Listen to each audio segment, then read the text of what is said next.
Voilà, bonjour, ou rebonjour. Juste pour savoir, combien étaient là ce matin?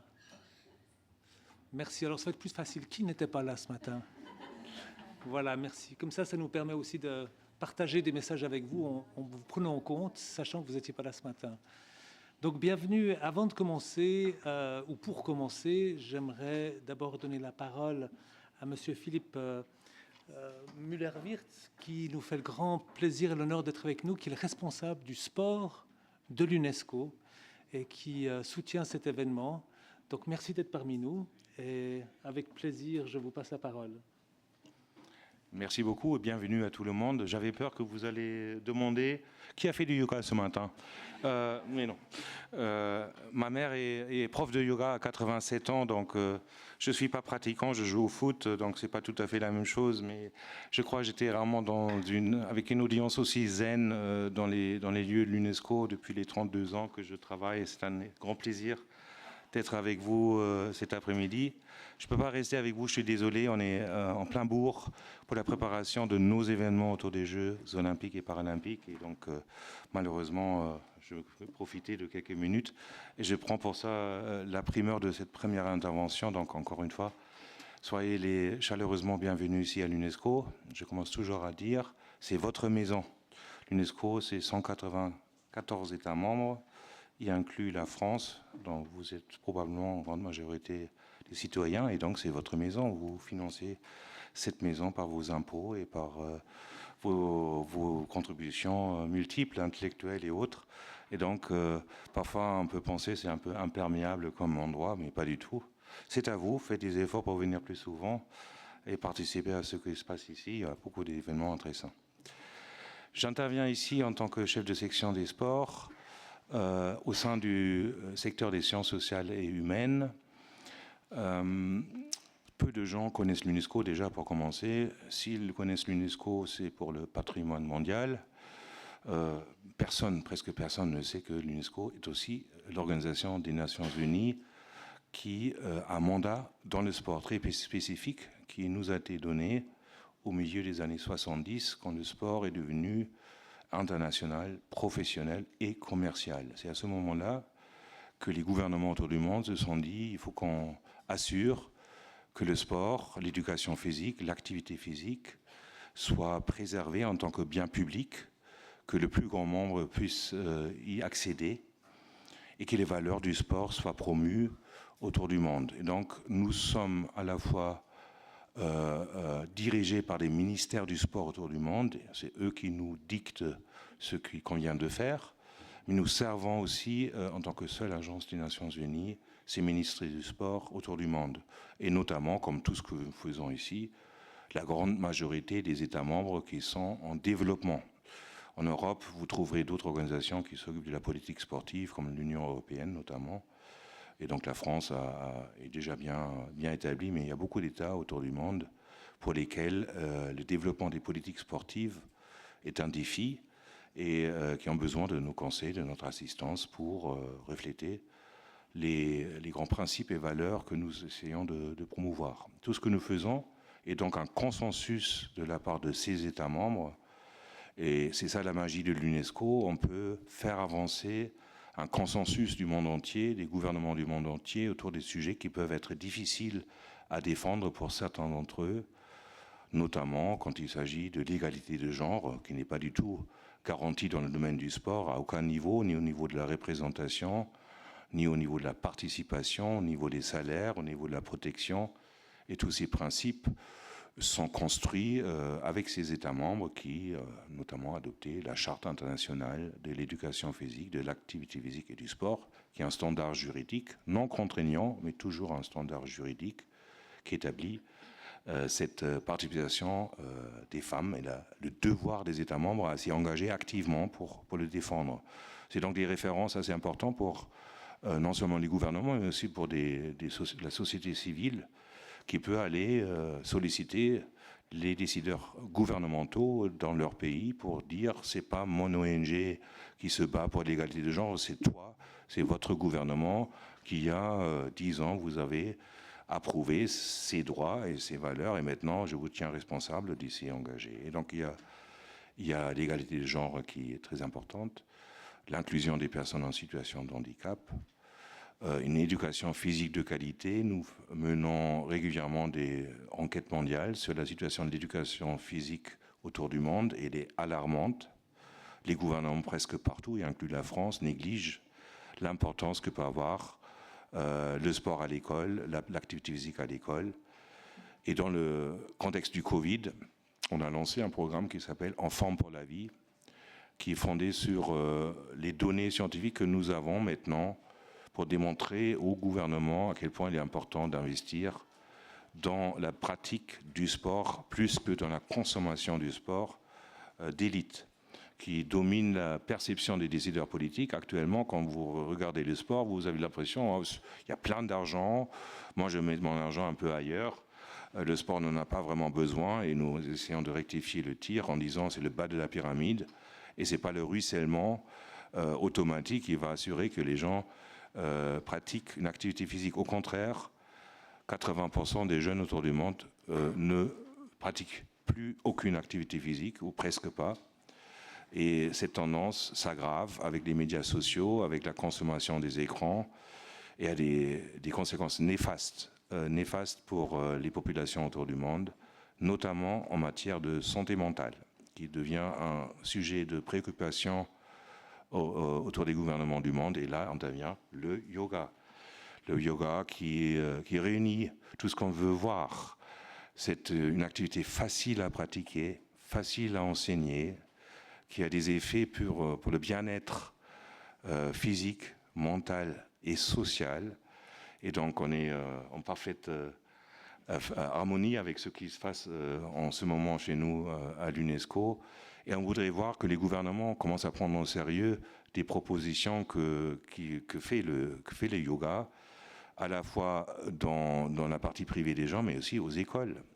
On a vu dans des conditions de fermeture liées au Covid, on aurait pu faire usage beaucoup plus systématique du yoga dans les écoles comme solution de repli pendant les temps que les jeunes notamment n'ont pas pu pratiquer le sport sur des infrastructures fermées.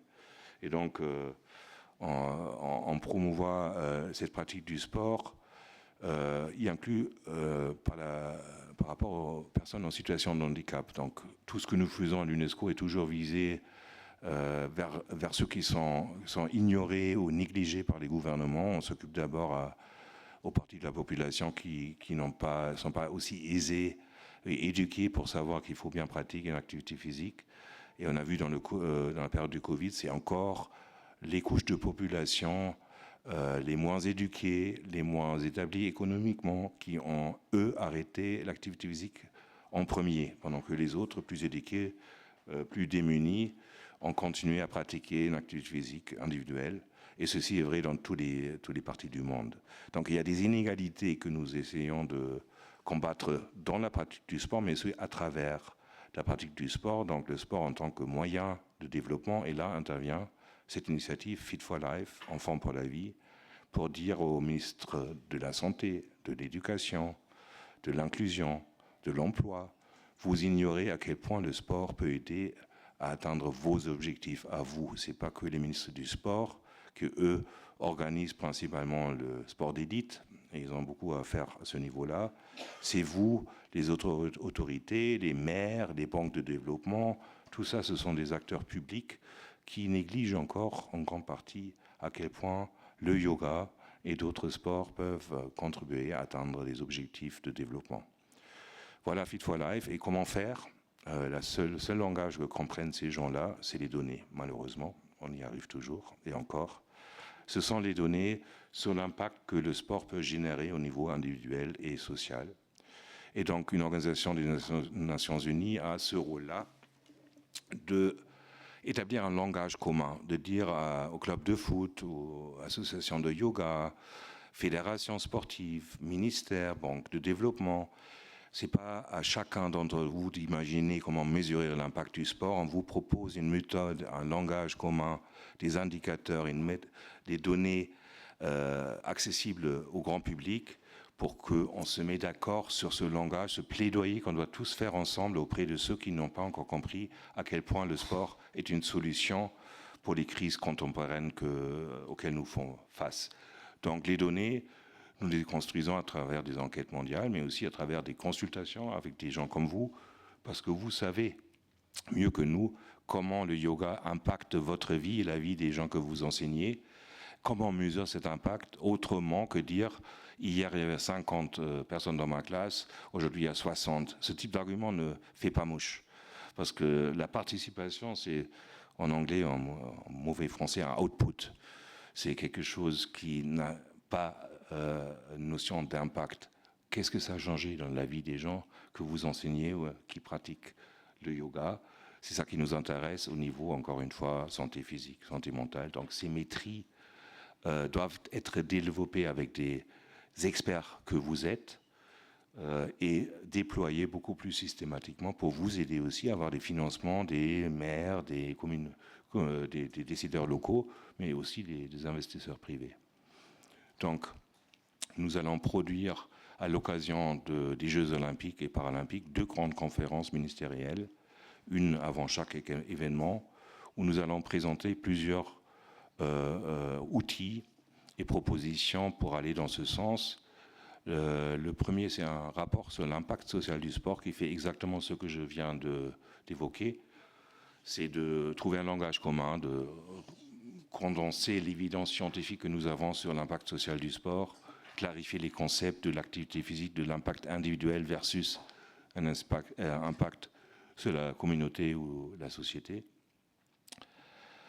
Deuxièmement, un plan d'action pour l'égalité des genres et le sport qui essaie de harmoniser un peu tout ce que nous essayons de faire au niveau politique, mais aussi au niveau des fédérations.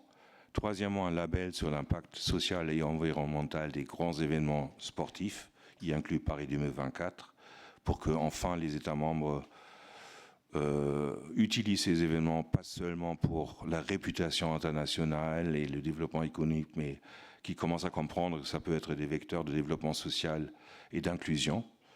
On a des cas d'exemple où on a désinvesti des programmes d'éducation physique pour financer ces grands événements. C'est exactement ce qu'on ne veut pas voir se répéter. Et enfin, un quatrième que je devrais connaître par cœur, qui est le rapport sur notre enquête mondiale sur l'éducation physique, qui va présenter des recommandations et malheureusement des conclusions assez alarmantes. Plus de 57% de nos États membres dépensent moins de 2% de leur budget d'éducation nationale pour l'éducation physique. Donc voilà, c'est ce qu'on essaie de préparer. C'est pourquoi je dois vous quitter assez prochainement parce que c'est encore beaucoup de travail devant moi. Merci encore une fois.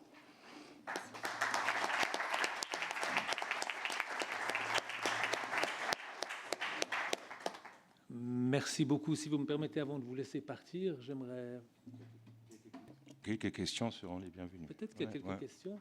Peut-être j'aimerais juste avant vous remercier parce que je pense que cet événement aujourd'hui du 18 juin 2024 est assez important pour le monde du sport parce que je vais juste raconter une petite anecdote qui s'est passée ce matin où j'étais en train de parler avec mon ami Jean-Yves Augier et puis Gérald Passy qui est avec nous, qui est un ancien de la Fédération française de football et avec qui il y a plus de 12 ans nous travaillons ensemble sur toute cette dimension de la connaissance de soi dans le football, dans le sport. Et puis, Gérald disait, mais je crois qu'aujourd'hui, on a l'impression que c'est vraiment un achievement. On est arrivé à une étape importante. Alors, c'est vrai que pour beaucoup, et on va en parler cet après-midi, c'est le début de quelque chose de nouveau. On est en train de voir que le sport va au-delà de tout ce qui est le physique, qui est la base de notre corps, mais il y a toute la dimension, vous l'avez mentionné, de la santé mentale, émotionnelle. Et que le fait que vous nous accueillez à l'UNESCO, que vous donnez de la place à reconnaître l'importance du yoga, qui, je suis sûr, il y a 10 ans, aurait été difficile, dans le milieu du sport, est un événement important. Donc, merci de nous accueillir. Est-ce que vous aimeriez, avant qu'on laisse M. Müller-Wirth partir, quelqu'un aurait une ou deux questions? Alors, moi, je suis professeure d'éducation physique et ce que vous venez de dire, franchement, vous éliminez ma journée. Donc, je vous remercie. J'ai tenté, j'enseigne le yoga à mes élèves en terminale. C'est compliqué de faire ce lien entre le sport et cette pratique du yoga parce qu'il y a encore quand même quelques obstacles. Mais d'entendre tout ce que vous venez de décliner, voilà, je sais où je vais. Donc, merci. Encore une question avant qu'on... Ah non, c'était les lunettes. Très bien. Merci infiniment. Merci. Merci.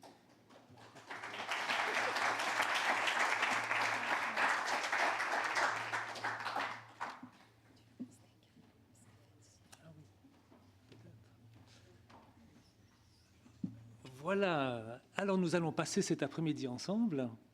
On va vous donner de la place et on va donner de la place. J'ai la chance d'être entouré d'intervenants qui ont des choses magnifiques à partager avec nous.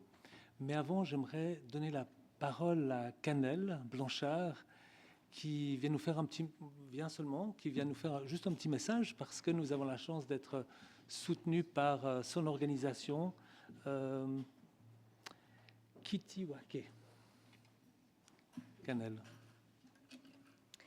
Bonjour à tous, merci beaucoup pour l'introduction. Je suis ravie d'être là. Merci à Stéphane en particulier d'avoir fait confiance à Kitiwake. On est partenaire sur cet événement. C'est une marque de vêtements de yoga et de pilates adaptée à tous les sports. C'est une marque, en fait, c'est des tenues qui sont fabriquées à partir de déchets régénérés et de matières biosourcées innovantes. J'ai vraiment à cœur de pouvoir proposer des vêtements qui soient éco-conçus et fabriqués dans de bonnes conditions sur des critères sociaux et environnementaux. Et je voudrais ajouter sur l'histoire de Kitiwake, c'est aussi finalement mon histoire et pourquoi j'en parle là aujourd'hui. C'est suite aussi à cette masterclass qu'on a eue ce matin où on parle beaucoup des bienfaits du sport, sur le mental, sur le corps. Et en fait, j'ai fait beaucoup de gym plus jeune, notamment en compétition. Quand ça s'est arrêté, ça a été une chute très brutale. Et donc, je suis tombée dans l'anorexie. J'ai été hospitalisée 2 fois pendant 1 an. Donc, quand on est dans l'anorexie, on est dans l'hyper-contrôle. On est vraiment complètement un peu hors game de ce qu'on peut appeler la vie. Et en fait, ce qui finalement m'a ramené un petit peu à prendre conscience de ce corps et d'en prendre soin, c'est déjà par des exercices de respiration. Et c'est ça qui a fait sens pour moi, où avant j'étais beaucoup dans le dépassement, dans le sport qui continue à me nourrir aujourd'hui. Je pense que c'est essentiel pour un équilibre de vie. Mais je suis très heureuse de voir qu'aujourd'hui, on en parle à l'UNESCO, qu'on en parle avec plein de personnes hyper riche dans tous les témoignages qu'il y a eu, que ce soit scientifique, psychologique, etc. Et de se dire que c'est intéressant d'allier le sport avec le yoga. Et je suis très sensible à ce que Camille soit là, Ophélie soit là pour en parler. Et de se dire que les athlètes de haut niveau, je pense, ont clairement ce message à porter, ces belles valeurs. Et je les remercie du fond du cœur d'être là pour en parler. Merci beaucoup.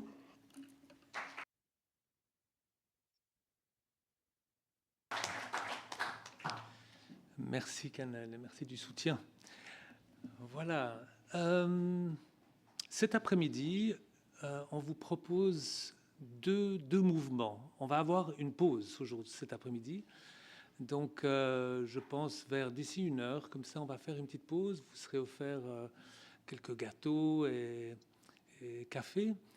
Le premier temps, je vais vous proposer de rencontrer ces belles personnes qui sont autour de moi, qui vont partager avec vous leur parcours, ce qui les a en fait amenés sur ce chemin qui les emmène aujourd'hui, d'être ici à l'UNESCO, à partager avec vous leur aventure, de partager ce qu'ils sont en train de faire, soit dans des clubs ou dans d'autres milieux, où on a médecins, on a professeurs de yoga, on a des athlètes de haut niveau. On a vraiment beaucoup de chance. Et puis, certaines vont peut-être même proposer quelques minutes d'exercice qu'ils pratiquent avec leur athlète. Donc ça, ce sera la première partie. La deuxième partie, je vais vous inviter à ce que nous réfléchissions tous ensemble à l'avenir. Parce que j'ai déjà entendu pas mal d'entre vous se poser la question, bon voilà, on en est là, on peut dire que c'est une forme de jalon aujourd'hui, d'être ici ensemble à l'UNESCO, à amener officialiser quelque part ce qui, a une décennie, aurait été peut-être un tabou de parler du yoga dans le sport, et quelles pourraient être les prochaines étapes pour que dans les années à venir, ça devienne quelque chose qui fait partie naturellement du sport. Alors, pour commencer, je vais vous proposer une toute petite vidéo de quelqu'un avec laquelle nous avons terminé, donc qui est Alice Modolo, qui en fait a, si j'ai bien compris, porté la flamme olympique ce matin sous l'eau. Et elle va nous faire un bref résumé d'une minute en fait de ce qu'elle a partagé avant qu'on aille déjeuner. La méditation et le yoga dans le monde du sport, ça devrait être la base, la porte d'entrée, le prérequis, avant toute autre chose. Pour moi, c'est d'une simplicité maintenant que je l'ai découvert, mais il m'a fallu me priver de respirer, descendre à 100 mètres pour comprendre ça. Donc je comprends que c'est pas simple aussi pour les autres sportifs d'y croire. Moi, j'ai dû me confronter à des situations aussi intenses pour y croire.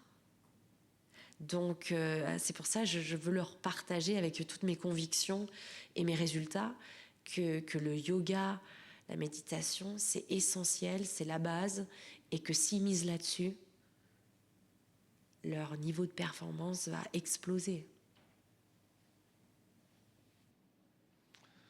Est-ce qu'il y a encore des doutes?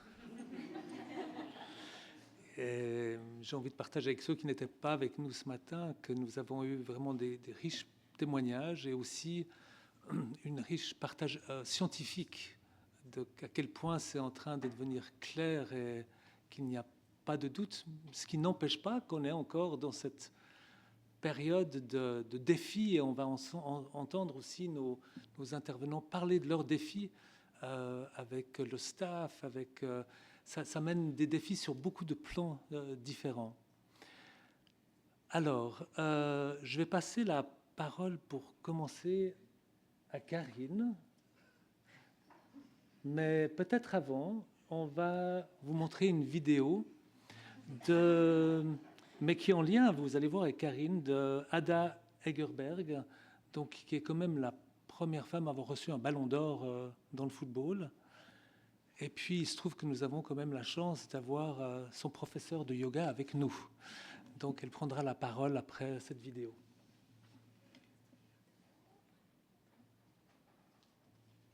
Alors, peut-être j'aimerais juste dire, avant qu'il soit lancé, vous allez voir, il y a des séquences. On a choisi cette vidéo parce qu'elle aborde le yoga de manière extrêmement large. Et c'est une des questions que je pense qu'il serait intéressant qu'on explore cet après-midi. C'est qu'est-ce que c'est que le yoga? Parce qu'on a entendu parler de pleine conscience, de respiration, de méditation. Donc j'imagine bien que certains d'entre vous aimeraient repartir aussi cet après-midi avec une vision plus claire sur le côté holistique du yoga. Je pense que yoga a ouvert mes yeux, vraiment, sur pas mal de choses. C'était à partir de quand j'ai eu mes premières grosses blessures dans ma carrière où j'ai vraiment découvert le yoga. Je faisais ça un peu avant, mais c'est vraiment là où j'ai vu le rapport que ça pourrait me donner au niveau mental et physique. Moi, je suis une footballeuse de haut niveau.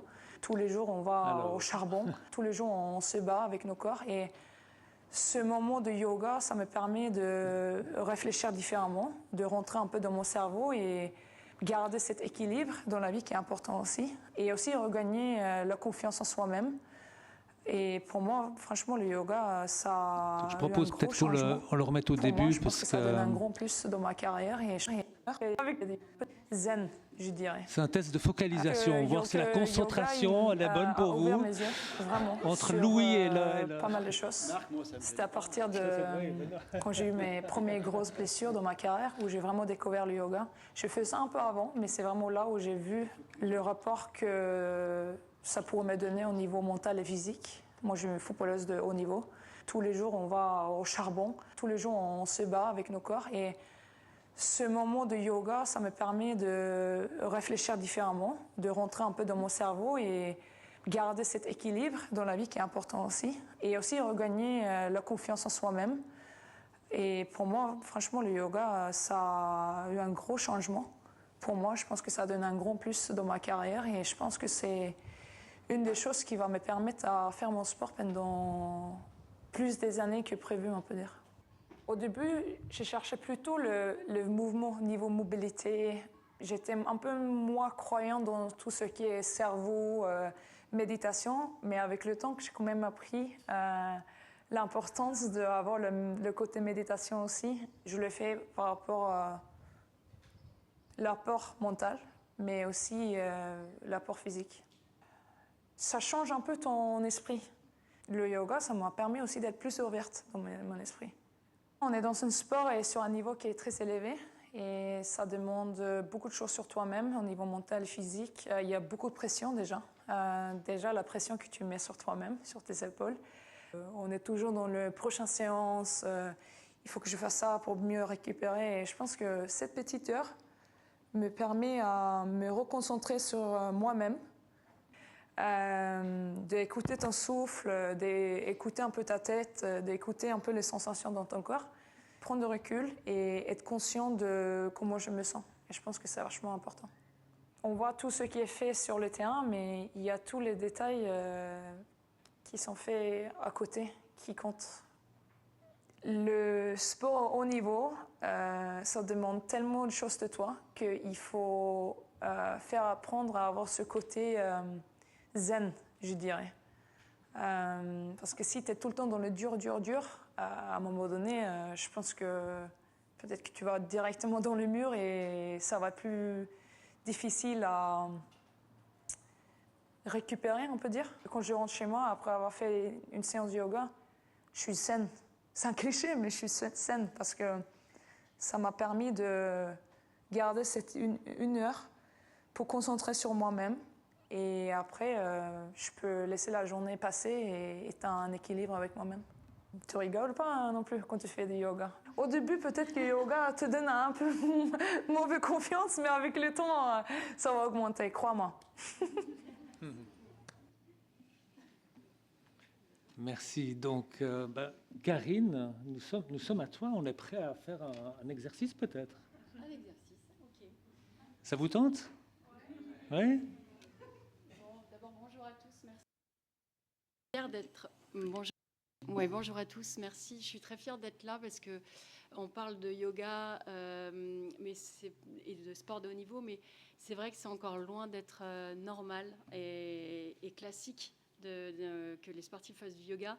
Et c'est très fragile, on va en parler. Et donc, ça me fait très plaisir qu'on ait tous une voix ce soir, enfin aujourd'hui, pour parler de cette activité qui a des effets incroyables sur les sportifs. Des sportifs qui sont là pour en parler, donc je suis très contente d'être là avec vous. Merci. Je vais vous faire mettre debout pour commencer, si c'est possible, parce que vous allez rester longtemps assis, donc...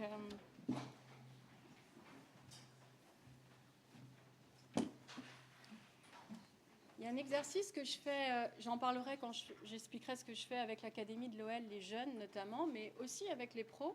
Il faut bien s'imaginer qu'ils font plein de choses dans une journée, ils ont un process hyper compliqué, elle a dit énormément de choses, ils enchaînent, ils n'ont pas une minute à eux. Et ça, ils arrivent et ils ont la tête complètement prise, le corps aussi, mais la tête. Et donc, ce que j'aime faire chez eux, avec eux, beaucoup, c'est du checking. Je ne sais pas si vous en avez déjà entendu parler et si vous le faites. C'est tout simple. On va secouer ces articulations parce qu'on a des mécanorécepteurs autour de nos articulations et beaucoup de choses qui sont serrées dans nos articulations, des nœuds. Et donc, on va tout simplement, mais vraiment, c'est pas je tape, c'est je vais secouer. Et on secoue ses chevilles, une jambe.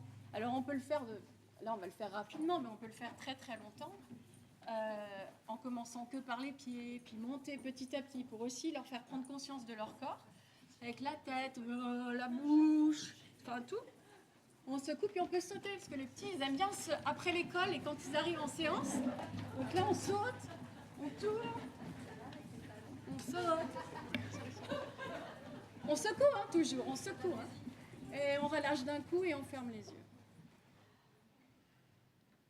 Prenez une grande respiration naturelle.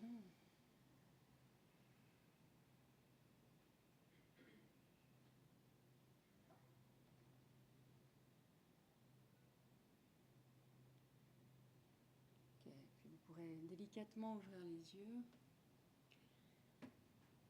Et puis on vient faire autre chose aussi, qui est... j'ai fait beaucoup de recherches scientifiques pour essayer de... Parce qu'il y a beaucoup de blessures dans le sport de haut niveau, et donc j'ai essayé de comprendre aussi pourquoi il y avait autant de blessures, comment je pouvais travailler en collaboration avec les kinés pour aussi être plus légitime, parce qu'on en parlera, c'est pas toujours évident avec les staffs médicaux d'être légitime quand on est prof de yoga. Et donc du coup, il y a un exercice qui est intéressant, c'est la pendiculation. Et donc on vient en fait faire ce que font les animaux dans la nature, ce que font les félins.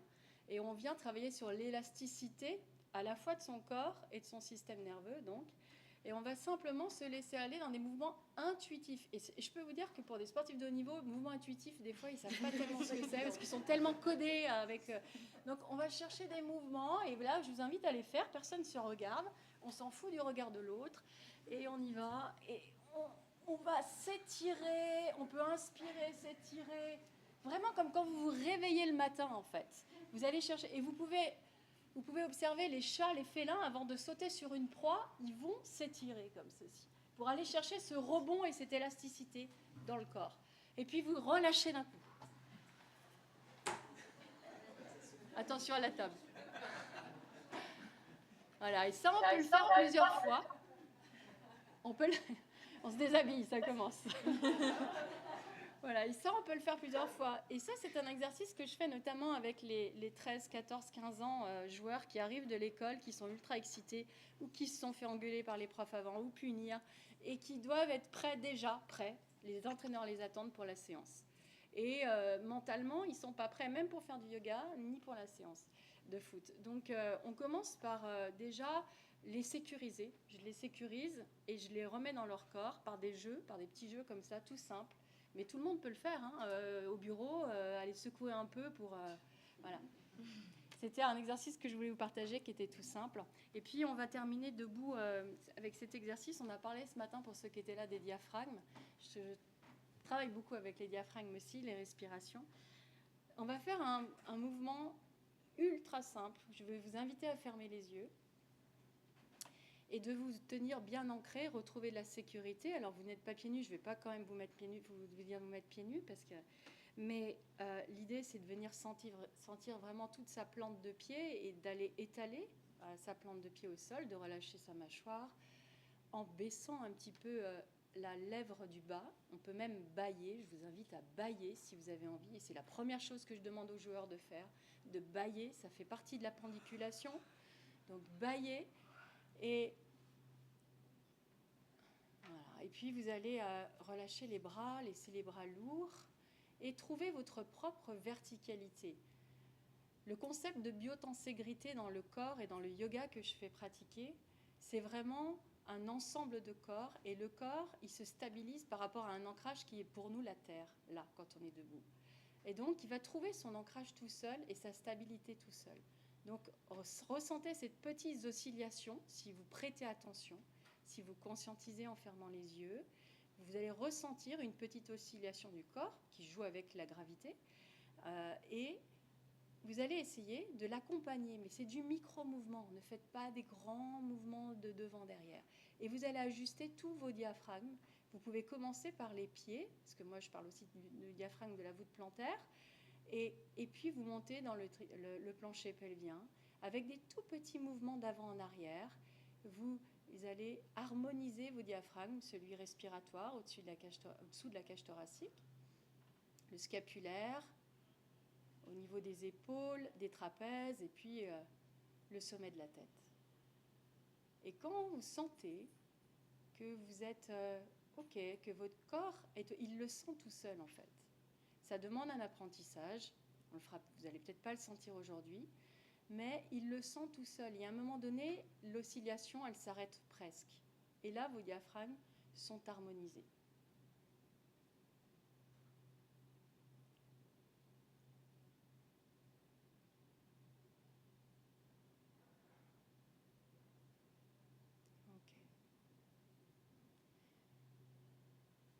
vous pourrez ouvrir doucement les yeux et venir vous rasseoir. Merci pour cette petite introduction debout.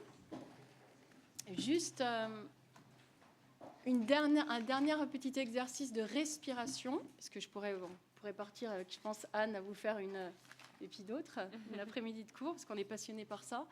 Une dernière respiration que j'utilise aussi beaucoup, que les pros aiment beaucoup, que les adultes aiment beaucoup, je l'appelle la cohérence respiratoire. Vous connaissez la cohérence cardiaque ? De plus en plus, on en parle et ça a un effet incroyable. Il y a même des études scientifiques là-dessus. Mais je l'adapte avec la cohérence respiratoire. Donc, on appelle ça. En fait, je vais vous demander de vous prendre votre pouls. On va le faire juste 1 minute. De trouver votre pouls. Donc, déjà, les jeunes joueurs qui ne connaissent pas leur corps, ça leur permet de venir trouver le pouls. Il y en a qui ne le trouvent pas, donc on passe un petit moment. Ils se rendent compte que le pouls, il ne bat pas, donc ils ont peur. Ou alors qu'il est hyper rapide. Et ça nous permet de parler aussi. Et ça, c'est important. Donc, cherchez votre pouls. Quand vous l'avez, vous allez coordonner votre inspiration sur 3 battements de cœur et votre expiration sur 3 battements de cœur. C'est-à-dire que vous allez faire une inspire sur 3 battements de cœur et une expire sur 3 battements de cœur. Pour ainsi réguler votre rythme cardiaque avec votre respiration et envoyer un message au cerveau que c'est OK, vous êtes en sécurité, tout peut s'apaiser. Et quand le cœur bat très vite, ça arrive souvent chez les sportifs, dès qu'on fait ça, et ils le testent, le cœur descend. Là, votre cœur bat peut-être pas très vite, mais... Et puis, on peut sentir aussi, peut-être, avec l'expérience, que l'expiration, le cœur bat plus lentement. Et tout ça, on leur apprend à connaître leur corps et on leur fait... C'est des petits exercices qui leur permettent de conscientiser des choses. Et après, on peut y rajouter des mantras qu'il y a beaucoup au yoga, des phrases positives, par exemple, sur 3 battements de cœur. On peut partir sur liberté, le mot liberté. Liberté, j'inspire. Et à l'expire, sur un autre mot, bienveillance. Et vous devez le répéter comme un mantra. Et les joueurs choisissent le mot, ou alors on les choisit ensemble, qu'ils ont besoin.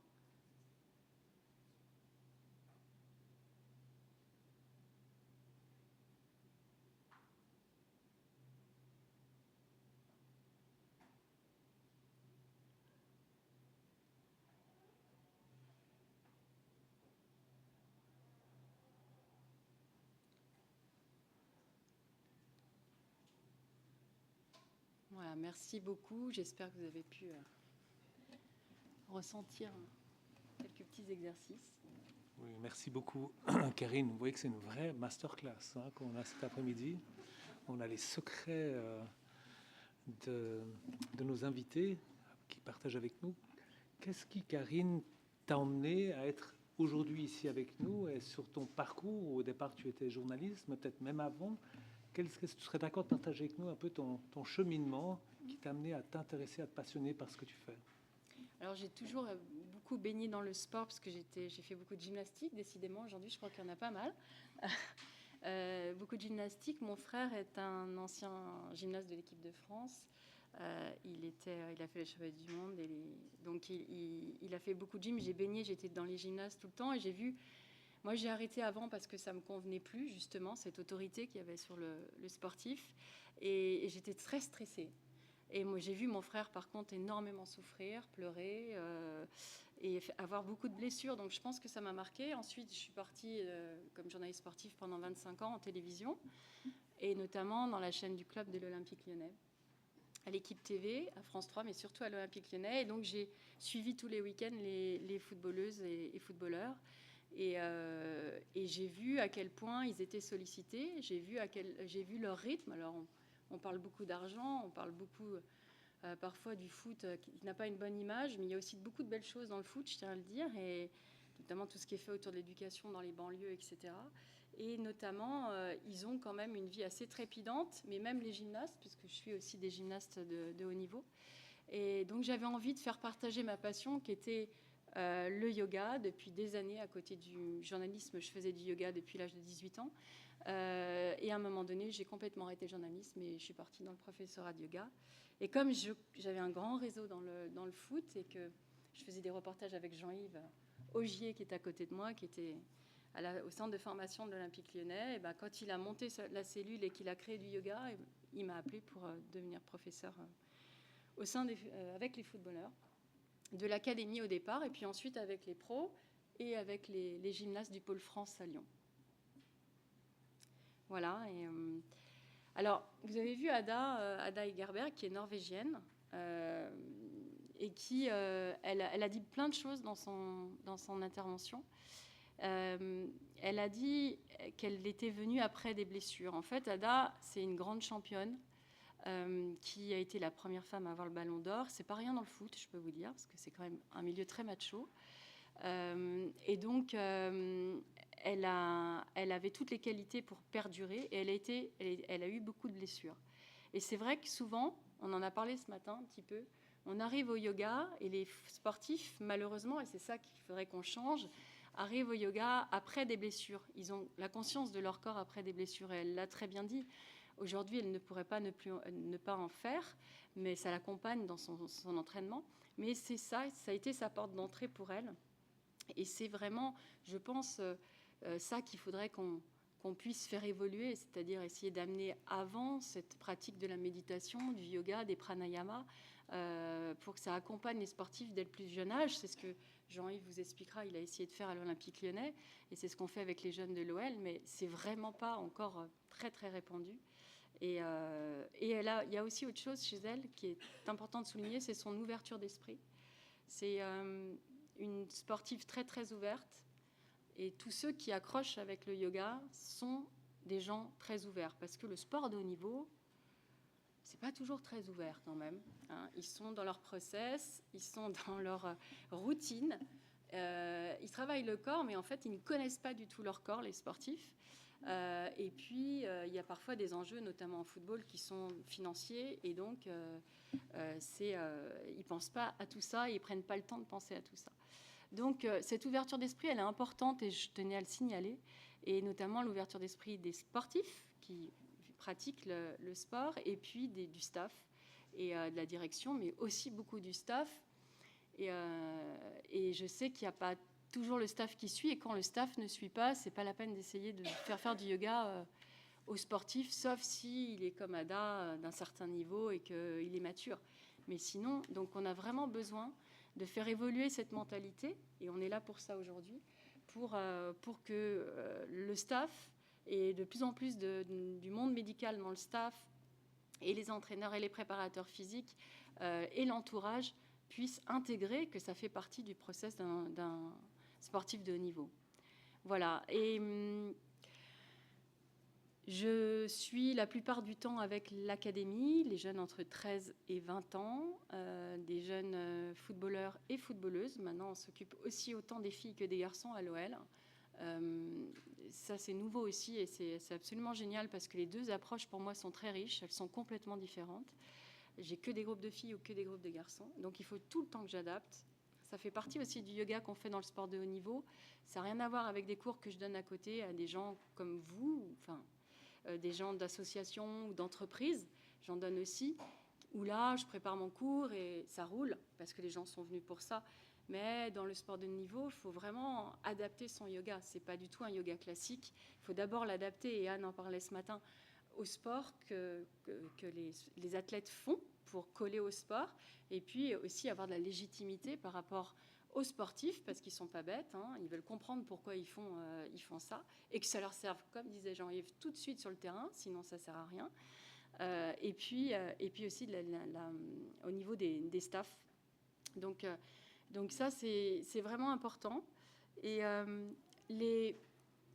les petits, quand ils arrivent, les 13, 14, 15 ans, ils sortent de l'école, ils vont direct en séance, ou ils passent par le yoga avant, une fois par semaine, hein, seulement. Hein, ça reste juste 1 heure par semaine. Hein, on n'est pas en train de parler de process de yoga tous les jours, hein.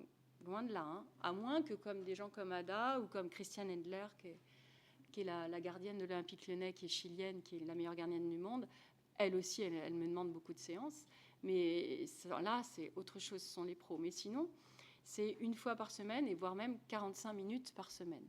Quand ça saute pas parce que ils sont pas revenus de tournoi ou parce que là, il leur manque un entraînement. Donc voilà. Donc ça reste très fragile. Et nous, on nous demande quand même du résultat. Donc c'est pas toujours évident, mais on le fait avec des exercices très simples. On les fait revenir à leur corps. Ça a été expliqué ce matin, dans leur corps. Et la première des choses, et je pense que le message le plus important, c'est vraiment d'apprendre à connaître son corps, parce que les sportifs ne connaissent pas leur corps, leurs limites notamment. Ils ne savent pas quand ils sont fatigués, ils aiment se faire mal. Donc apprendre à ressentir et connaître leur corps, apprendre à respirer. C'est pareil, certains, même préparateurs mentaux, me demandaient de faire des exercices de pranayama de dingue. Mais je reste très très simple dans les exercices de pranayama parce qu'on ne sait pas respirer. Les sportifs ne savent pas respirer. Ils prennent beaucoup d'oxygène, ils inspirent énormément, mais expirer ou se relâcher, ils savent beaucoup moins faire. Donc ça fait partie aussi du travail qui est très très important, le travail respiratoire avec toutes les techniques qu'on a quand ça commence, ils sont avancés, mais ça passe par des techniques toutes simples, de sentir sa respiration dans son corps, de savoir comment fonctionne sa respiration, sans leur donner un cours magistral, mais vraiment, il y a de l'échange, quoi. Il y a de l'échange. Et même, je vais vous dire qu'à 16-17 ans, il y en a, ils ne savent pas où sont les reins, quoi. Ils ne savent pas où sont les reins, ils ne savent pas où sont... Parce qu'ils sont entourés de kinés. Alors, en tout cas, c'est le cas dans le foot. Dans la gymnastique, il y a moins de gros staff. Mais ils sont entourés de kinés, de préparateurs mentaux, d'entraîneurs, d'agents, de coachs. Et donc, ils sont dans des routines et ils ne sortent pas la tête de ça. Et ils savent même plus s'ils ont mal ou pas mal, en fait. Donc, Ada le dit très bien. Et c'est ce qu'on essaye de faire à l'Olympique Lyonnais et avec les gymnastes que j'ai 1 fois par semaine. C'est cette petite bulle, j'ai envie de dire, où je leur demande rien. Il n'y a pas d'objectif. Je leur demande même pas... C'est rare que je leur demande de me donner leur ressenti. C'est pour eux. Mais c'est un travail où ils essayent d'apprendre à se connaître et d'aller dans le ressenti, dans l'observation d'eux-mêmes, plus que le ressenti encore. Ressenti, c'est encore une autre étape. Mais l'observation d'eux-mêmes. Donc ça, c'est vraiment un travail important qu'on fait avec les joueurs-joueuses. J'appelle ça, quand ils viennent en yoga avant d'aller sur le terrain, les entraîneurs, ils aiment bien, surtout les jeunes, parce que on appelle ça le SAS, en fait. Hein. Jean-Yves, on avait développé ça. Ce SAS où avant d'aller être performant tout de suite sur le terrain, on prend un temps pour soi. Et même, j'ai mis en place quelque chose, mais avec toutes les catégories et avec les gymnastes aussi qui arrivent, qui sont excités, parce que j'ai des jeunes gymnastes cette année, qui sont excités de la gym, et puis les gymnastes, ils sont beaucoup dans le regard sur l'autre, la compétition, c'est un sport individuel, donc par rapport aux footeux, ils le sont encore plus, ils sont vraiment sur la critique de l'autre. Et du coup, on prend un temps de rien. Je ne vous l'ai pas fait faire là, mais on prend un temps de rien. C'est-à-dire qu'on prend 2 à 3 minutes, et je les fais mettre au sol, sur le dos, en repos actif, on appelle ça un repos constructif ou repos actif, et ils doivent rien dire, soit ils ferment les yeux, soit non, et ils plient les jambes. Ils ont les jambes pliées parce que s'ils se mettent sur le côté, ils peuvent s'endormir en 2 secondes. Donc, et là, ils ont un temps de rien. Et après, il y a un silence, maintenant qu'on a intégré ça, et ils sont capables de rentrer dans la demande, dans le travail, dans la concentration. Je ne vais pas revenir là-dessus non plus, mais beaucoup de travail sur la concentration. Pourquoi ? Parce que les jeunes, mais nous aussi, sont ultra sollicités. C'est un vrai problème pour les coachs. On a fait venir Jean-Yves a fait venir un pédopsychiatre à l'Olympique Lyonnais très connu pour parler aux coachs, il en parlera tout à l'heure peut-être, justement de toutes ces choses-là, comment aborder le relationnel avec les jeunes. On a des générations où ils ne quittent pas leur portable et donc ils ne débranchent jamais. Et on leur demande d'être prêts tout de suite, performants sur le terrain ou sur des agrès. Et ils ne sont pas libres dans leur tête pour ça. Donc on va travailler la concentration et puis la non-violence. Ahimsa, en yoga, c'est la non-violence. Ça, j'y tiens beaucoup. La non-violence dans tous les sens du terme. La non-violence entre eux, parce qu'il y a beaucoup de critiques, parce qu'on les juge tout le temps. On est dans le jugement permanent, alors que le yoga, c'est justement pas ça, normalement. Et puis, donc, il y a beaucoup de critiques entre eux, et j'ai été obligée de faire un travail là-dessus avec les filles, notamment, qui sont beaucoup plus dans l'émotionnel en plus que les garçons, et beaucoup plus dans la critique et le regard de l'autre. Les filles n'osent pas, parce qu'elles attendent de voir si l'autre le fait, alors que les garçons sont plus pragmatiques, pour le coup. Et donc, il y a un travail de relationnel, ahimsa, de non-violence entre eux, comment ils se parlent, comment, si l'entraîneur les a engueulés, des fois ils me disent oui, mais comment tu as reçu le message? On reparle de tout ça. Comment tu l'as vécu dans ton corps? Qu'est-ce qu'on pourrait faire pour évacuer tout ça? Et puis, de non-violence sur leur corps, et Adam en parlait. Ils sont dans se faire mal, un entraînement tous les jours, un rythme de dingue. Et donc, revenir dans cette bulle où on va faire du micro-mouvement. Je fais du Feldenkrais comme Anne, je fais du BMC, du Body Mind Centering.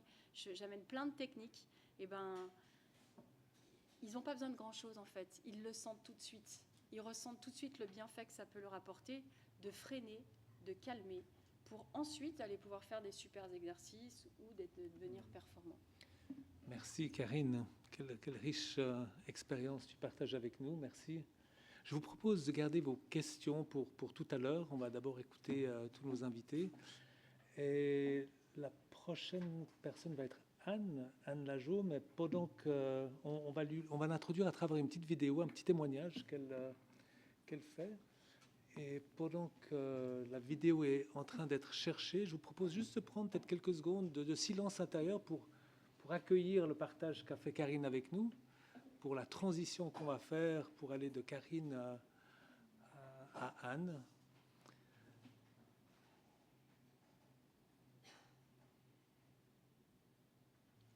Alors, j'ai envie de dire que ce que j'ai envie d'adresser comme message à tous les gens qui gèrent les sportifs de haut niveau, c'est que déjà derrière le sportif de haut niveau, il y a un humain, il y a un être humain. Que cet être humain, c'est un corps, c'est un mental, c'est des émotions, c'est un tout complexe, et que l'idée, c'est vraiment de l'accompagner du mieux possible pour que, et là, j'invente pas la phrase, je vais la reprendre à un éminent entraîneur en gymnastique d'il y a très longtemps, qui s'appelle Roland Carrasco, qui dit que loin d'être un voyage d'agrément, le sport de haut niveau doit être un chemin qui va permettre de se connaître, de se construire, et que, quelle que soit la destination où on va, ce chemin et l'appréciation de ce chemin, il est important. Et que même si on fait de la prépa physique, même si on fait de la prépa mentale, voilà, je pense que le prof de yoga, et en tout cas, moi, c'est comme ça que je l'avais positionné par rapport au préparateur physique ou au préparateur mental, je pense que le prof de yoga, ça doit être un accompagnateur de vie. Et justement, en jouant sur les différents aspects du yoga, et en ayant en ayant ces différents aspects du yoga, donc ces aspects corporels, ces aspects sur les émotions, sur le mental, sur la respiration, sur les sens, sur le cadre philosophique, on peut vraiment accompagner le sportif dans son entièreté. Et je dis toujours que quand un club, finalement, un petit club, n'a peut-être pas les moyens de se payer un préparateur physique, un préparateur mental, un préparateur ceci, mais qu'ils prennent un prof de yoga. Et le prof de yoga, lui, en fait, en utilisant ces différents outils, il va pouvoir accompagner le joueur dans ces différentes, le joueur ou le sportif dans ces différentes dimensions. Voilà, et c'est vraiment pour avoir vécu, moi, alors il y avait à mon époque beaucoup de prépa physique, très peu de prépa mentale, mais en tout cas, je reste convaincue que c'est justement ce côté holistique du yoga, et que ce sont ces 8 piliers du yoga qui en font la force. Voilà, et qui font que je pense que ça a toute sa place dans l'accompagnement du sportif de haut niveau. Merci. Alors, Anne, donc un accompagnement vers la connaissance de soi. Quel a été ton chemin vers la connaissance de soi, de toi-même? Alors, je vais rebondir sur une phrase qu'a dit Karine tout à l'heure. Le sportif ne connaît pas son corps. Alors, je vais donner un exemple. Donc, moi, je viens aussi du monde de la gymnastique sportive. Voilà, donc j'ai... Et ensuite, dans mon évolution, j'ai basculé vers la danse contemporaine. Et lors d'un stage de danse contemporaine, le prof nous dit... Aujourd'hui, donc, on va travailler sur le corps et on va apprendre à connaître son corps. Et moi, avec un ego surdimensionné, je me suis dit, mon corps, je le connais. Ça fait des années que j'y travaille dessus, à raison de 20-25 heures par semaine. C'est bon, mon corps, je le connais. Et à la fin de la journée, je suis repartie en me disant, mais non, mais en fait, tu connais rien, quoi. Tu connais ton corps de gymnaste, mais tu connais pas tout ce qui s'offre à toi au niveau corporel. Et c'est ce qui m'a amené après à aller m'intéresser à pas mal de techniques somatosensorielles. Donc voilà, la kinésiologie, le Feldenkrais, le body mind aussi, tu en as parlé, le safe, tout ça, pour aller finalement chercher d'autres chemins. Où ces chemins, pareil, je repense à... les idées arrivent comme ça, mais à une réflexion que m'avait fait une prof de danse en me disant mais c'est normal quand tu es en seconde, là, que tu tiens les bras, c'est normal que tu aies mal parce que tu tiens les bras avec tes épaules. Bah oui, tu veux que je les tienne avec quoi d'autre, mes bras, qu'avec les épaules? Parce que moi, j'avais toujours appris à tenir les bras avec le deltoïde. Elle me dit, ben non, les bras, ça se tient avec le centre du dos et puis même avec ton ventre. Oula, les bras que je tiens avec le ventre, attends, explique-moi.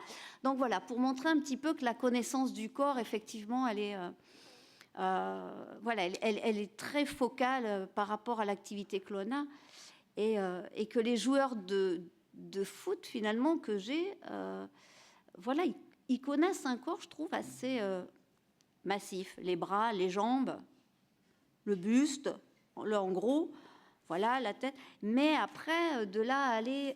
Alors, je ne dis pas qu'ils n'utilisent pas la finesse, parce que sur les manipulations de ballon, c'est très fin, mais vraiment dans ce qu'ils perçoivent d'eux-mêmes, oui, ça reste, j'ai envie de dire, encore assez grossier.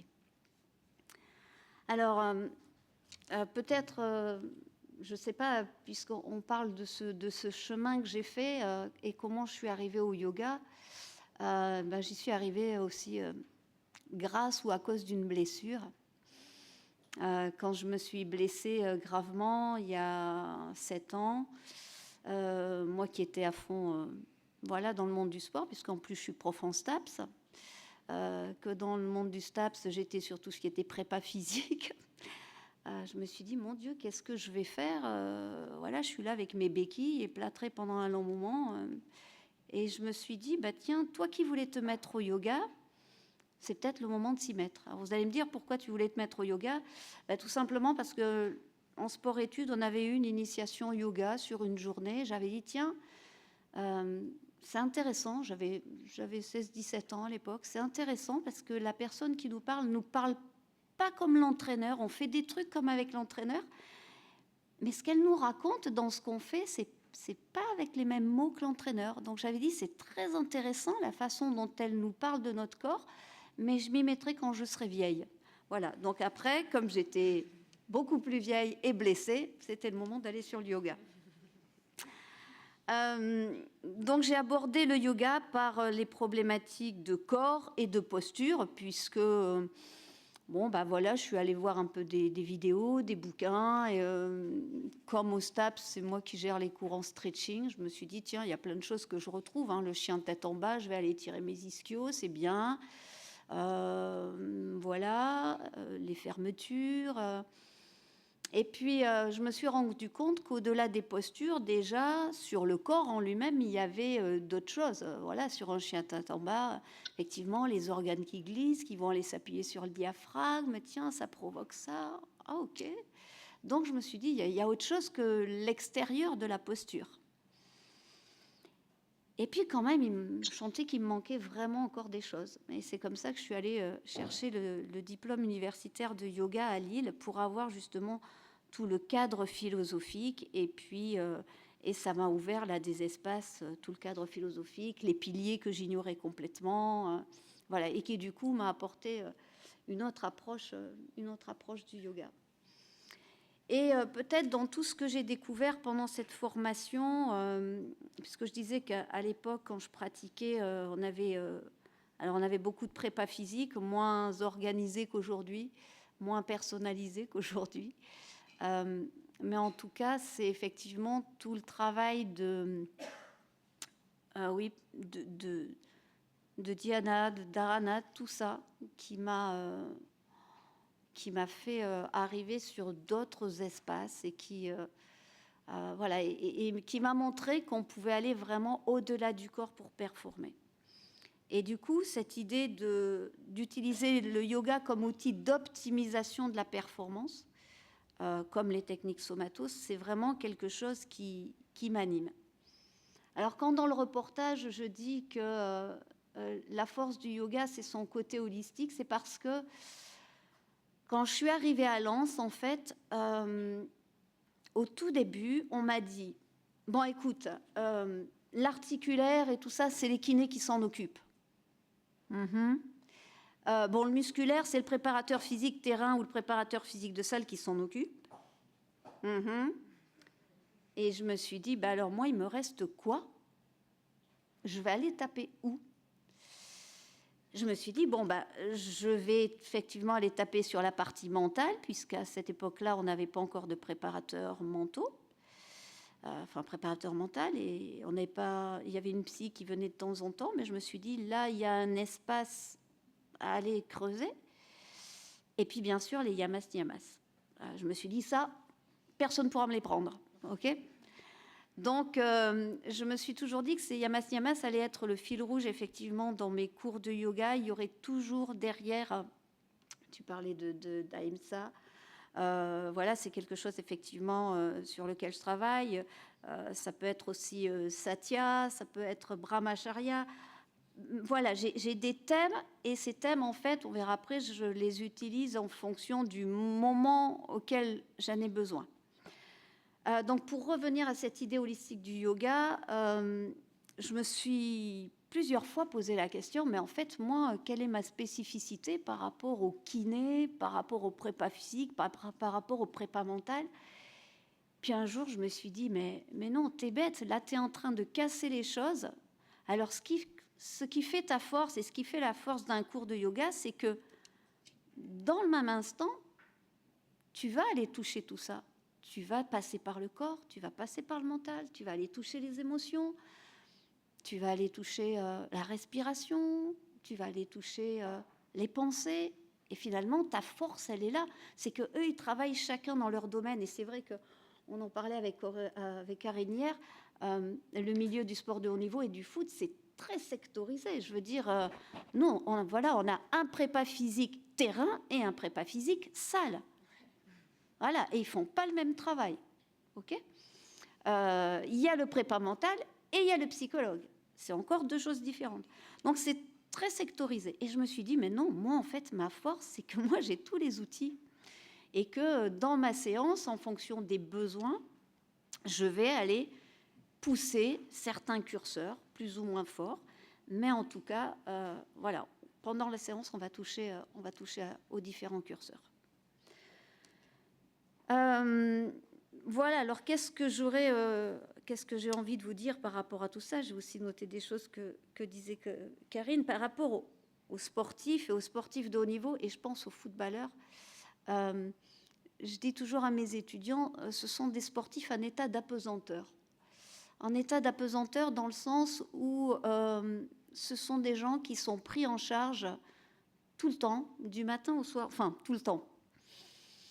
À partir du moment où ils mettent les pieds sur la structure, qui est leur structure de travail, je rappelle quand même au départ, ils sont pris en charge du matin au soir par l'entraîneur, par le prépa physique, par le prépa mental, par le kiné, par le médecin, etc.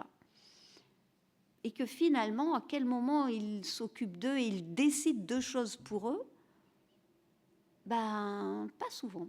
Quand ils rentrent à la maison, s'ils sont mariés, généralement, il y a les femmes qui gèrent. Et justement, quand ils sont jeunes pros, et là, il y a peut-être des pros qui amèneront de l'eau à mon moulin, mais quand ils sont jeunes pros et qui se retrouvent justement tout seuls dans leurs appartements, c'est là souvent que ça part un peu en vrille. Donc, et où il faut recadrer les choses. Donc, je dis, le footballeur de haut niveau, c'est souvent un sportif en état d'apesanteur qui est dirigé, qui est contrôlé, qui est cadré. Et le moment du yoga, ça va être un moment justement où il va pouvoir, où je vais l'amener justement à revenir à lui, à prendre conscience de lui et en essayant de lui donner des outils pour devenir autonome et justement pour à la fois traverser la saison, mais aussi pour traverser sa vie d'homme. Voilà, donc donner des outils pour aller dans ce sens-là et le rendre finalement autonome. Donc se rendre compte en fait de ce qu'il est, de ce qu'il ressent, de ce qu'il pense, pour se rendre compte de choses très concrètes. Tu parlais de la respiration. Pareil, moi je leur pose la question, et donc la respiration, oui, ça va bien, très bien. Donc on va faire une petite respiration alternée. Donc vous allez boucher votre narine droite, et puis je leur propose de respirer que par la gauche. Ah, déjà, c'est plus compliqué. Puis on inverse. Ah ben mince, on se rend compte que c'est bouché. Et je leur dis, mais les gars, donc vous venez de faire ou vous allez faire un test de VMA, vous allez aller sur le terrain, vous allez avoir un match de 90 minutes, et en fait, vous ne vous rendez même pas compte que vous perdez presque 2/3 de vos possibilités, tout simplement parce que vous avez les narines bouchées. Donc je sors mon gros rouleau de sopalin, et puis on fait un kriya, voilà, sur le nez pour essayer de libérer tout ça. Et encore, on parlait hier des kriyas, on ne peut pas tout faire parce que, voilà, toi, comment on les a à des heures où si on fait certains kriyas, on fait vomir tout le monde. Donc, mais au moins déjà nettoyer la sphère ORL. Voilà, mais même ça, ils ne s'en rendent pas compte. Voilà, il faut les amener à se rendre compte que le nez est bouché, il faut les amener à se rendre compte que peut-être la perception qu'ils ont de leur corps, elle est assez globale et qu'il va falloir essayer d'affiner tout ça. Donc voilà, après, pendant ces séances, effectivement, alors, c'est vrai que je commence souvent au sol, très souvent au sol. Ça a été une demande de leur part, et puis aussi ça a été une solution pour rentrer dans la séance, parce que, alors, quand on voit des vidéos où tout le monde commence en Sukhasana, voilà, non, nous, c'est pas possible. Hein. Le footballeur de haut niveau ne peut pas s'asseoir avec les jambes tendues et le dos placé à 90 degrés.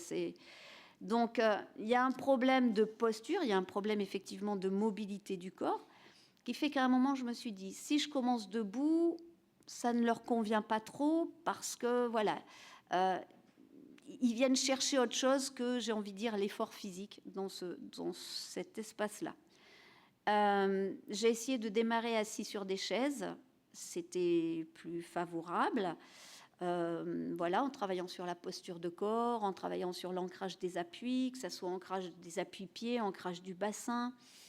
Ça, c'est une solution pour entrer dans la séance. Et après, effectivement, je démarre plutôt allongée, parce que ça va permettre effectivement d'aller travailler sur la détente, d'aller travailler sur la connaissance de soi, de faire des états des lieux, et puis après de pouvoir les amener assez rapidement à se relâcher dans cette posture-là. Donc voilà un petit peu comment je les accompagne. Au niveau des séances, comment je construis mes séances pour eux, alors il faut savoir que je dis toujours, c'est vraiment au-delà des évidences. C'est-à-dire qu'on me dit souvent, tu travailles avec des sportifs de haut niveau, ça doit être chouette, c'est bien. En fait, ils viennent... au départ, ils ne viennent pas d'eux-mêmes, puisque c'est un créneau qui est imposé dans leur planning. Il faut savoir que le planning d'un footballeur, il ne faut pas trop aussi qu'il soit perturbé. Des fois, je dis, on pourrait commencer, faire une séance tôt le matin. Non, il ne faut pas que ça démarre trop tôt. Et après, faut pas que ça finisse trop tard non plus. Donc, il faut arriver à glisser la séance entre les deux. Et je pars toujours d'un contexte. Donc, j'essaie de bien analyser le contexte dans lequel on est au moment où il va falloir que je fasse la séance. Donc, qu'est-ce qu'il y a eu comme match avant? Qu'est-ce qu'il va y avoir comme match après? Ou bien est-ce qu'on sort d'une période de vacances, de repos? Donc, j'écris toujours le contexte avant. J'essaie effectivement d'analyser ce qu'il y a eu comme attitude dans les matchs. J'essaie de voir le classement où on en est et je fais des hypothèses par rapport à leur état physique parce que, hélas, je ne reçois pas les RPE des entraînements. Les coachs n'ont pas non plus le temps de me faire un petit bilan de séance, même si des fois j'envoie un petit message sur le WhatsApp avec les joueurs, voilà, en leur demandant leurs états. Mais je fais des hypothèses pour me dire quel est l'endroit où je vais aller taper, quels sont les outils que je vais utiliser pour pouvoir mener ma séance. Donc, est-ce que je vais plutôt faire du travail mental très longtemps? Est-ce que je vais mettre quelques postures dedans? Est-ce que je vais rentrer par la respiration? Voilà, à quel endroit je vais placer mes outils, comment je vais les organiser. Donc, je pars toujours vraiment d'une analyse très poussée du contexte pour après aller construire et écrire ma séance. Voilà, et puis, pour donner un petit aperçu, pour une séance d'1 heure, il me faut au moins 2 heures de préparation, sachant que je commence souvent le dimanche à la suite du week-end qui s'est passé. J'ai vu les matchs, j'ai vu les résultats, je commence à cogiter pour écrire généralement ma séance le mardi, pour la traduire dans les langues parce que j'ai des gens qui ne parlent absolument ni anglais ni français, la traduire, leur envoyer les traductions pour que le jeudi, tout le monde puisse participer à la séance. Voilà, je vais peut-être m'arrêter là parce que je suis partie un peu dans tous les sens et on reviendra s'il y a des questions précises. Oui. Merci beaucoup, Anne. Oui, certainement qu'il y aura des questions très intéressantes aussi d'apprendre ces différentes approches. Comme on peut l'entendre, ça demande beaucoup d'intuition, d'écoute pour voir les différents besoins selon les différents publics qu'on a. Alors, gardez vos questions pour tout à l'heure. Et avant le thé ensemble, nous allons écouter encore un témoignage de Ophélie David, qui est à ma droite, et puis qui a eu quand même 7 fois le cristal d'or. Le globe de cristal, et où le yoga a une place importante aussi dans ta vie. Oui, bonjour à tous. Alors, ça va être un témoignage assez différent des précédents, puisqu'on a parlé de sport collectif et de sport qui avait quand même des certains moyens. Moi, je viens d'un sport individuel qui est une niche dans une niche. Et parce que si je vous demande dans la salle si vous connaissez le ski cross, je pense qu'il ne va pas y avoir beaucoup de mains qui vont se lever. Donc, je ne vais pas vous poser la question. Voilà. Mais quand même, je vais vous expliquer. Le ski cross, en fait, on est 4, on part ensemble, on est adversaires.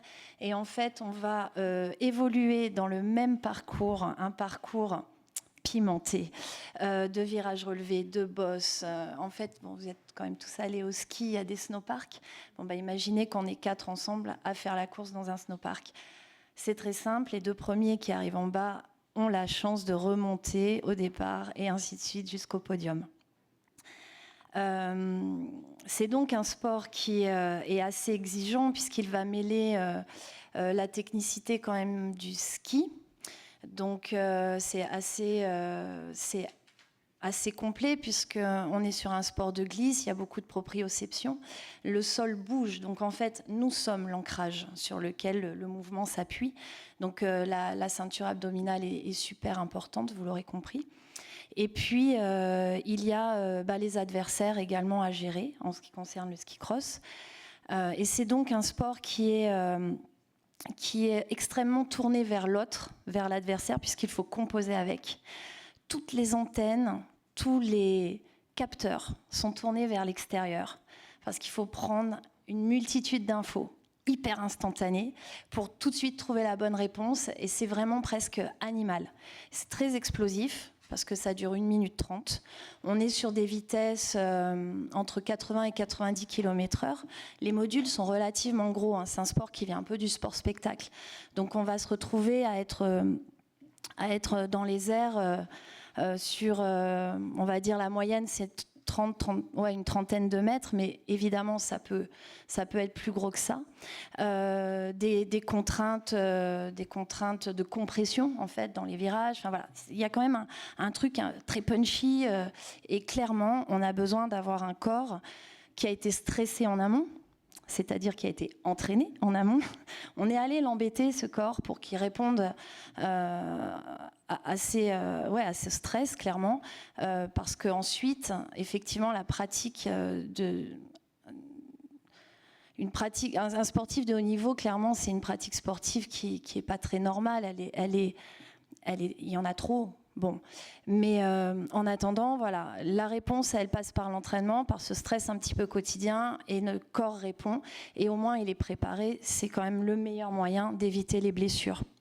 Donc on est sur quelque chose comme ça de très animal, de très contraignant, mais de super excitant. Et au niveau des sensations, qui est juste, évidemment, je prêche pour ma paroisse, mais qui est juste exceptionnel à vivre.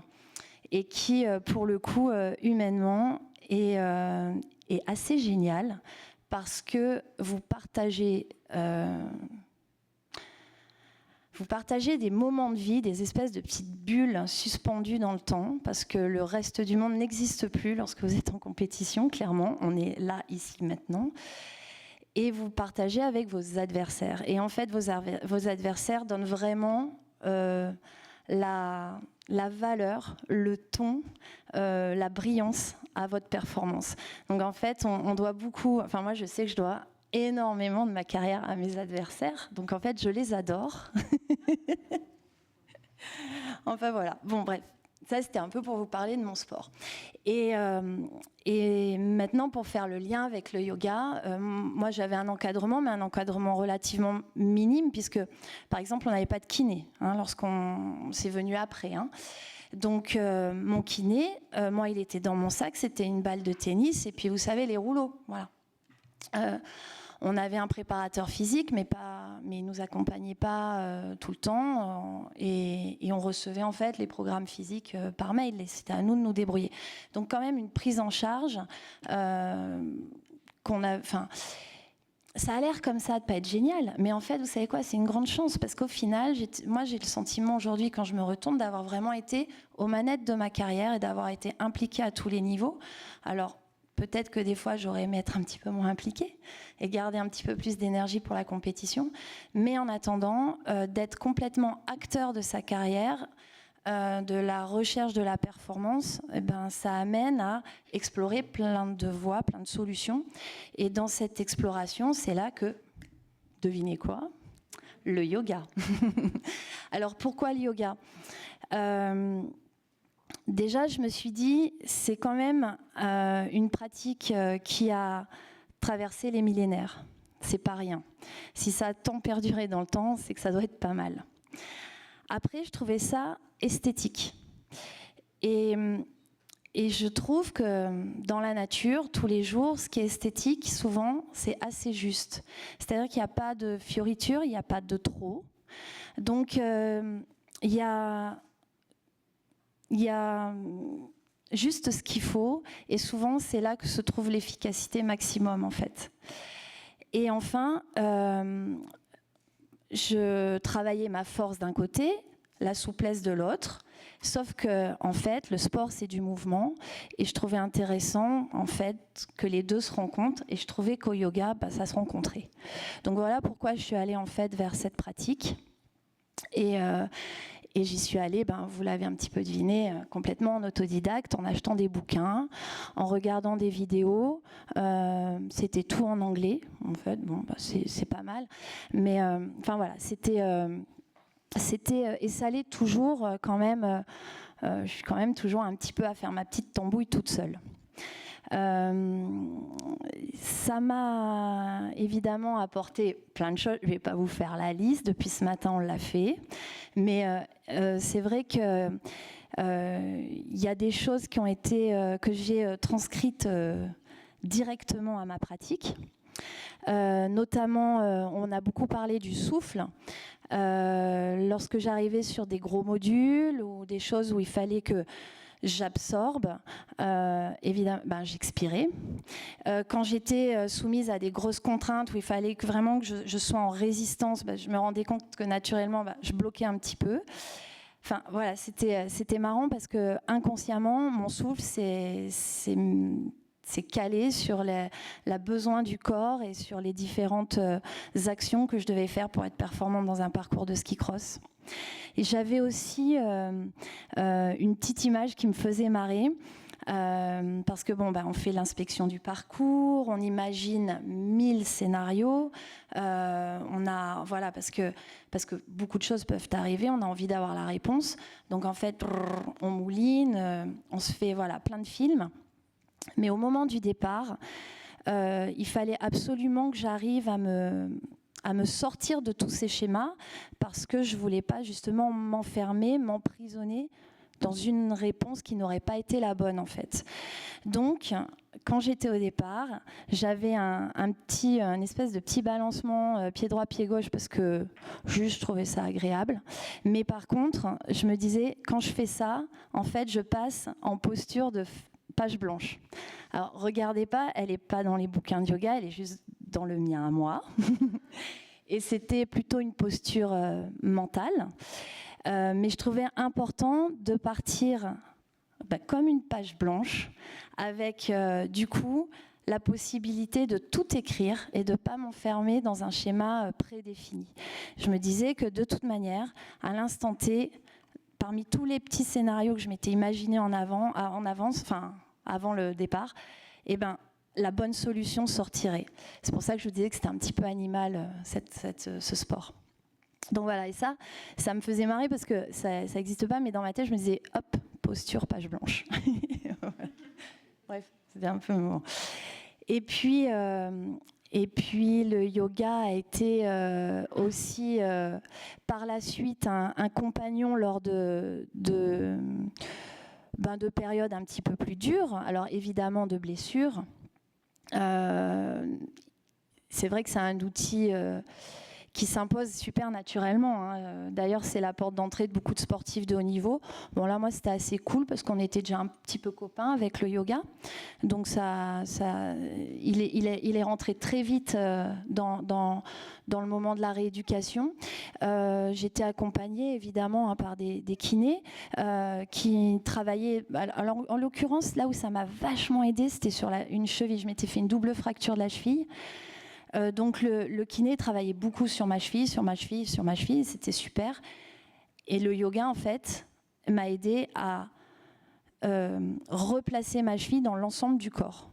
Je ne sais pas si ça vous parle, mais en tout cas, voilà, c'était le remettre dans cet ensemble-là.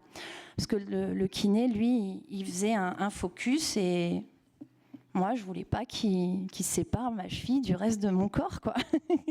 Donc, je la recollais à la maison.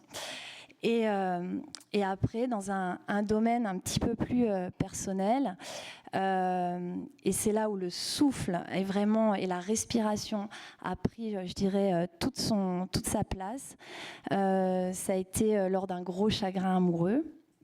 Et je sentais vraiment que j'avais plus beaucoup d'énergie.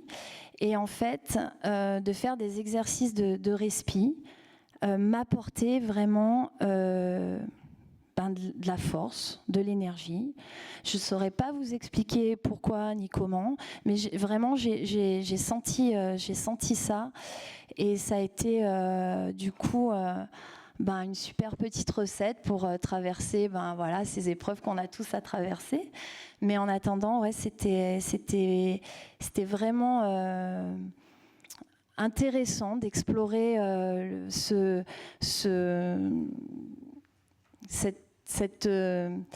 cette influence positive que pouvait avoir cet élément autour de nous, l'air, la manière dont il rentre en nous et dont il sort en nous pour jouer avec les manettes des émotions, quoi. Et j'ai trouvé ça super super intéressant et ça a été très thérapeutique parce que ben voilà, j'étais spectatrice de ce qui se passait et ce détachement a été super, super bénéfique. J'ai été trop courte, non? J'ai encore des choses à partager. Alors. Ben ouais, mais j'ai pas pris de notes. Non, mais ça va très bien, Ophélie. Merci beaucoup. Il y aura des questions, bien sûr, après, mais merci infiniment. Voilà, je suis meilleure aux réponses des questions. Oui. J'espère que vous en avez plein. Merci pour ce beau témoignage également.